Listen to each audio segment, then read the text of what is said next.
And today's topic is something that I know so many of us want to create maybe at some point in our life, and that is a book. A book is such a powerful way to make an impact, to have an intimate connection with someone. If you're into personal development, spirituality, this type of work, you're probably a reader.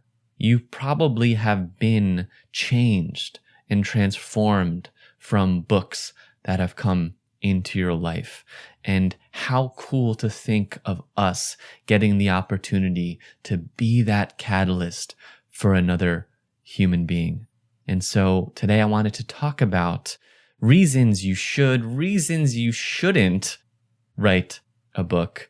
And just a little background on my story. I did write a book. It's called Find Your Truth.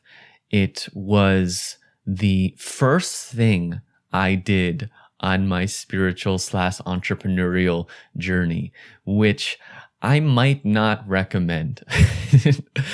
And I say that because I was naive, and I love naivete. I believe in this concept of healthy naivete, that we don't need to know everything, that actually that naivete gets us going and gets us moving. But a book is probably one of the hardest projects that is out there that you can do. And to make that your first thing that you do without an audience to then promote and to sell the book to has its challenges.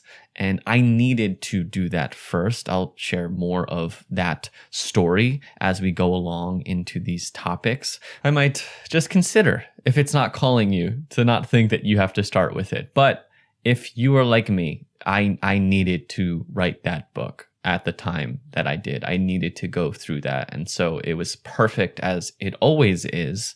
But I'm going to share with you some things in my now 6 years of being a published author, of knowing more in this space, of seeing the impact of my book, seeing what's happened over the years, that I'd like to share with you. And maybe you find it helpful as you think about writing a book. Maybe this is your catalyst to finally start doing it. Maybe it's just a curiosity of, okay, good to know so I get my reasons clear.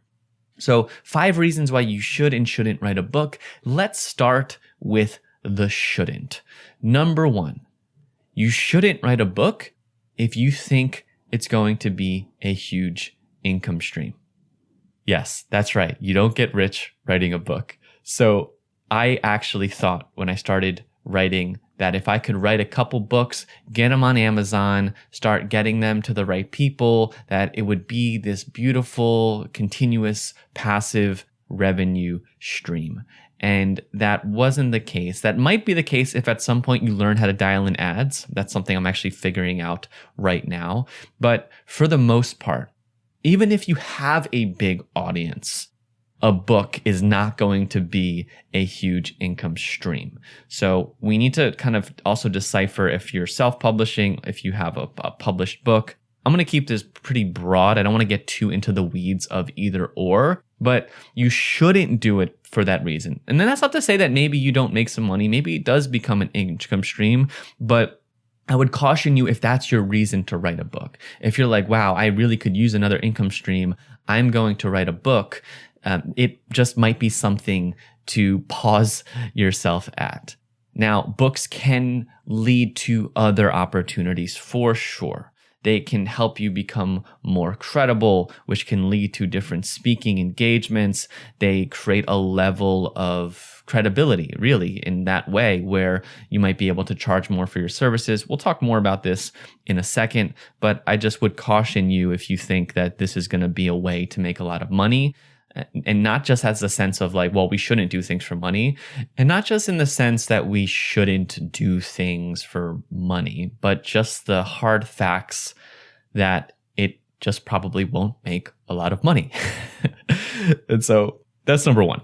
Number 2, you're doing it because of what you think it's going to give you. And this is very similar to the last one, but more specific. If you are doing it just because you want to use it as a business card. And it might be a business card. It might help you get in the door of certain places. It might help you be more credible. It might help you to have opportunities that you wouldn't have had. But this is all my opinion, by the way. But if you're doing it to get somewhere, you're doing it for the outcome rather than really the spirit of the process.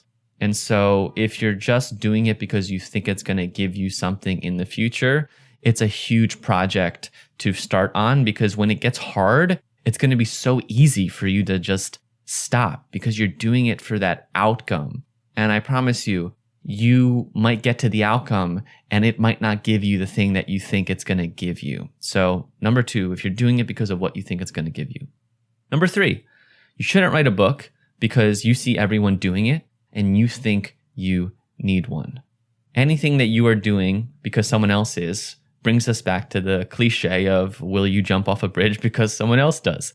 So whenever we're looking outside for our creative projects, or we're saying, well, this is what other people in the field do, this is what I should do, that's probably a sign that that's not what you should do. Just really inverse anytime that shows up in your life when you see other people doing it and think you should do it. Now, you might see other people doing something and you might be inspired. It might actually light something in you, and then that's something to listen to. But if you think you need one to be in the door or to be, credible in some ways, I promise you, you don't. So don't do it because everyone else is doing it. Find the right time for it. And there might be a right time. It's okay if it's not right now. Podcasting is an example for me. For years, people all had podcasts. And there was a part of me that was like, oh, should I have a podcast? But it never really called to me. And I really would even say to myself, if I ever do a podcast, I'm just going to know. I'm just going to know what it is. And I'll be honest, I started this podcast with a little bit of like, well, it's a thing to do. It's a thing to do. So I started the Awakening to Purpose podcast, and I wasn't really into it. I was just pushing content from other places onto the podcast. There was no energy in that. But there was a moment in May in a meditation where it all just clicked. I said, I saw it. I saw the episodes. I saw what the niche will be. And here I am, still excited about sharing with you. I'm recording this in November, so I know it's only a few months, but I don't see this stopping anytime soon. I'm having a lot of fun. So number 3. So don't do it if you see everyone doing it and you think you need one. Number 4. Don't do it if you're going to do it haphazardly. Don't waste the trees. And what I mean is, some people write a 80-page double-space book that looks like it could have been a 12th grade essay. And this comes down back to people that maybe are trying to do it to get the business card, right? To just get through it, or it feels good. There's a lot of ego, and I've been there. So much ego at first in the thought of, I can be an author. There's so much ego in that word, and I've manifested, or that's not the right word. I have promoted that ego a lot, especially in the early days, or especially when I was in it. I'm a little off of that. And so I've shifted a little bit, but there's ego. There is some level of status in being an author. And so some people have maybe a blog post that they expand on, write doublespace, get a 70-page self-published book on Amazon, and you have a book and you are a published author, and that feels good for a short amount of time. But is it something that you will be proud of 10 years down the road? Is it something that you can still be excited talking about? Because guess what? That feeling is going to wear off. And then when people actually read it and there's not any positive reviews on it, there's not any energy around it, then it's going to feel good for a little bit, but you're going to look back 10 years and be like, you know what? I'm not really that proud of that. So thinking of a book as an evergreen long-term asset, to not do it haphazardly. And this is not to say that there are some beautiful little books. And so if it's your full heart and you know you want to create just a little poetry book that's 70 pages and you put your whole being into it, then by all means, do that. But again, if you're doing it just because you want to get the book out, you're doing it haphazardly, don't do it. Number 5, last reason why you shouldn't write a book: you don't like writing. If you don't like writing, don't write. Now, hold on a second. In the Khalil Gibran poem on work, he has a line that says, if you bake bread with indifference, you bake a bitter bread. If you do work with this energy of like, I don't really like this is a struggle. Now, struggle, it can be a struggle, but if you're really loathing it, that's going to come through in the energy that you're putting into the book. Now, I said you shouldn't write the book. This doesn't mean that you shouldn't publish a book. But if you really hate writing, there are other ways to share your words. You can voice note it. You can have an interview with a ghostwriter. I think that's totally okay that you're not physically writing, but your energy is still being poured into it. And you're sharing your words, your heart, and you're having kind of the creative oversight on that project anyway. So do the thing that you love, do the thing that gives you most energy, because that's where the energy is going to be into the book. And that's what ultimately matters. And that's what's going to help you continue to do it when you don't feel like doing it. Okay. So not to be a Debbie Downer, let's shift to 5 reasons why you should write a book. Number 1. You have a story to tell, and you can't live keeping it inside of you. When it comes down to it, this is why I wrote a book. I had this crazy experience that I went through, and I really needed to tell it. I couldn't live with it inside of me. I needed to write that story. And in writing that story, it was actually how I processed what happened to me. I didn't really realize that that's what it was going to be. But after looking back, I needed to process it through writing that book. It was my therapy. It was my spiritual guidance. It was how I was able to let go and release the energy of what the heck happened to me. And it was freeing. It was freeing, so freeing to have that story out of me. It's freeing now. I don't feel like I have this weird secret that I can't explain. I'll never really be able to explain it. That book doesn't really explain it. It does the best capacity that I could to explain what happened. But in the end, it was really more about me just getting it out of me in the best way that I could. And they talk about a project of releasing something into the world. When an artist releases an album, when a writer releases a book, it is that feeling of, oh, this idea, this story came to me and I need to get it out of me, and I get it out and then I can let go of it. I can release it. So if you have a story to tell, if you have something inside of you that you need to get out, please get it out in some way. It can be a book. It can start as other things too. It can start as blogs. It can start as videos. But if you want to have that kind of long-term asset, I definitely recommend spending time working, cultivating, crafting a book. Number 2, you should write a book because it will be something that keeps giving.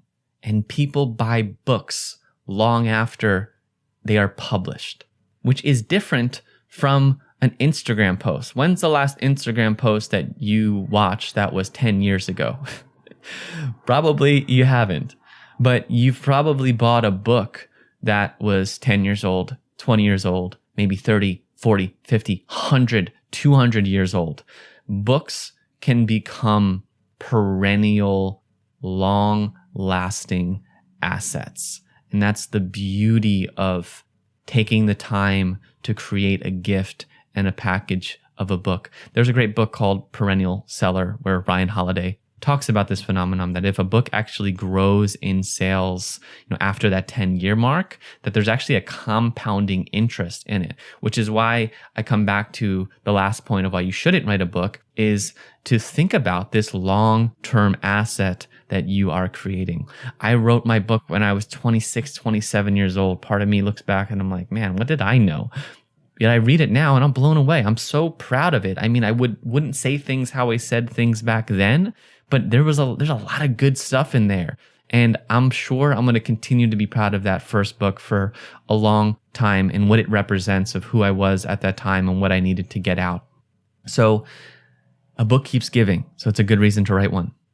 Number 3, you should write a book if you want to grow in the craft of writing and the self-development that comes from writing a book. Holy smokes, was that one of the biggest growth experiences, one of the most gut-wrenching things I have ever done. From writing a whole first draft, absolutely hating every single word, throwing it out, thinking I wasn't going to write a book anymore, to then restarting from scratch to write the story again, to coming to the end of publishing, having a complete breakdown because it was about to be out in the world and like I thought it was going to be total crap. People were going to hate it. I was going to be shamed.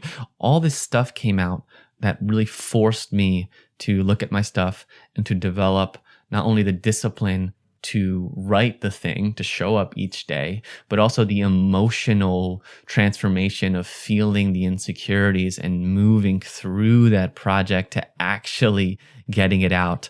I believe our greatest pieces of art, our greatest projects are also pathways to our greatest transformations. And they bring up the things, they bring up our resistances. And so it grows you, grows your development. And of course, it grows in the craft. You're going to learn to be a better writer. If you like writing, what better thing to practice your craft? Now, if you're in that camp of don't like writing, but maybe you learn to like writing and it kind of grows your skill in that process. Number 4, reasons why you should write a book. You get to sum up your life's work in one place. Maybe you have coaching programs. Maybe you have clients that you've worked on. Maybe you have a body of work through articles, through different things that you've done, expertise. And a book can become this magnum opus. It can become a representation of your body of work that is in this more bite-sizable form. And yes, there are some great books where I read and it might talk about some program that person has, and then I go look into that person more. So it can become, some people use books almost like it's a funnel in a way. I maybe should have put that on the shouldn't. Like I wouldn't do that just to get people into your coaching program. But if I wouldn't do that for the main reason, right? But if you have some really great content in your coaching program that you want to make into a book because you want it to be more accessible, because maybe your coaching program costs thousands of dollars, but this book costs $20 and it really does have a lot of value in it. And you get to kind of put your package into this thing and show people, oh, this is what I'm about. This is what I'm about. That's a great, great way to share your gifts with the world. So to sum up all your work in one place. And lastly, reason that you should write a book is because even though it makes no sense, something in you is calling for it. You might not even know what the story is. It's not even that you have a story to get out of you, but you know that you want to write. You know you want to put yourself into a book to share it out with the world. You want to be a writer. And if that's the case, write. Even if it's solely for your creative expression, it might just be a work of fiction that's calling to come out of you, and it makes no sense. Maybe you don't even do anything related to fiction, but something's wanting to come out, something creatively is wanting to spark. And I want to encourage you to listen to that, even if it makes no sense to yourself, to your logical mind, or if it makes no sense to others. If you have that inner calling that a book wants to come out, let it out. We need your gifts. That was it. 5 reasons why you should, 5 reasons why you shouldn't write a book. Thank you for listening. You can check out my book, Find Your Truth. If you're like, oh, I didn't know Lou wrote a book, check it out on Amazon. I just released the audiobook version 6 years after the print version. So if you're a listener of books, like you're a listener of this podcast, you can hear my voice from 2018. I almost didn't release the audiobook. I was really, again, had that fear of, oh my gosh, I could record this so much better. I'm so much more skilled now at speaking on a mic like I am doing right now. I could record it again. But I decided to keep my recording of it from 2018 and get it out into the world because it represents also who I was closer to that project. So check it out on all the places where you find your books online, which is really Amazon because I self-publish it through Amazon. So all the Amazon places and Audible. And I love to get a chance to share with you in that space. And If you're listening this far, if you've enjoyed any of these podcast episodes, it so helps to have a review, to use some of the Spotify and Apple algorithm to maybe start promoting this a little bit more to other people. So it's so appreciated if you take the time to leave a loving 5-star review. If there's anything other than 5 stars, just forget I just said this. But if you feel like you want to leave a loving 5-star review, go ahead and leave it. And I'm excited to share with you on an upcoming episode. That is all, friends. I'll see you soon. I'll beat my drum for you. I'll sing my song for you. I'll clap my hands to the beat that transforms into. I'll beat my drum for you. I'll sing my song for you. I'll clap my hands to the beat that transforms into.